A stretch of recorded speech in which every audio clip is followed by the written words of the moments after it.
Assalamualaikum, nama saya Nurdina Nabila, nomor matrik C23E0901. Di sini saya akan membentangkan tugasan pertama, yaitu poster cereka. Bagi tugasan ini, saya memilih tajuk konflik sosial dalam novel Sungai Mengalir Lesu berdasarkan teori konflik Karl Marx. Pada bahagian pengenalan, saya akan terangkan tentang teori yang saya pilih, iaitu teori konflik. Teori konflik merupakan teori yang membincangkan tentang kejadian yang berlaku di antara manusia sehingga membentuk struktur sosial dalam sesebuah masyarakat. Teori ini mempunyai pelbagai pendapat dan prinsip daripada tokoh-tokoh falsafah.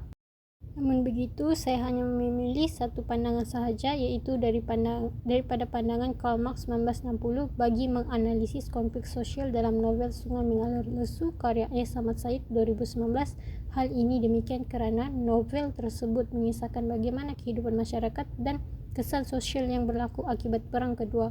Perkara ini amat sesuai dengan pandangan dan prinsip Marx 1960 yang menekankan tentang konflik ekonomi, diskriminasi jantina dan juga penindasan dalam konflik kuasa. Bagi dapatan kajian pertama, iaitu konflik ekonomi. Menurut Karl Marx 1960, peperangan yang berlaku dalam sebuah negara boleh menyebabkan bekalan dan sumber makanan terhenti sehingga rakyat terpaksa menghadapi masalah kelaparan, terutama kelas bawahan dan golongan miskin.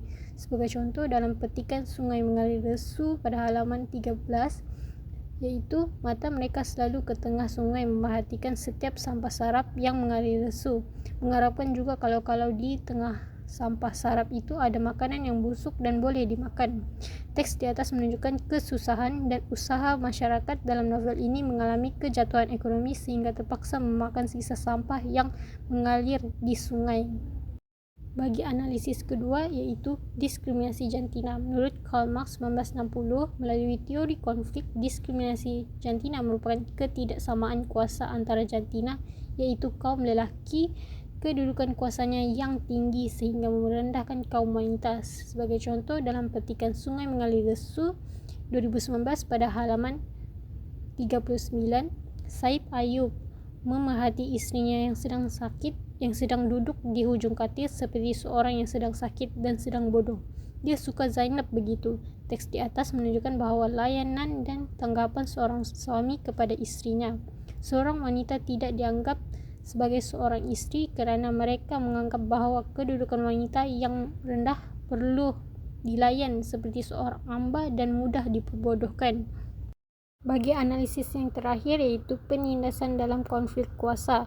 Menurut Max Weber 1864 menegaskan bahawa penindasan juga berlaku berkaitan dengan status sosial, di mana golongan miskin terpaksa menjadi korban pada struktur sosial yang berlaku dalam sebuah kelompok masyarakat yang tidak adil. Sebagai contoh, dalam petikan Sungai Mengalir Lesu 2019 pada halaman 39, dua orang soldier Jepun sedia mengawasi barisan tawanan itu dengan mata berjaga-jaga. Kalau ada yang menderita, peluru-peluru pelesit sudah sedia. Teks di atas menunjukkan penduduk kampung terpaksa menghadapi penindasan yang dilakukan oleh tentera Jepun yang datang untuk menguasai kawasan kampung. Akhir sekali, kesimpulan bagi keseluruhan analisis, novel Sungai Mengalir Lesu karya S. Ahmad Said 2019 merupakan karya sastra yang menunjukkan konflik yang berlaku di antara masyarakat.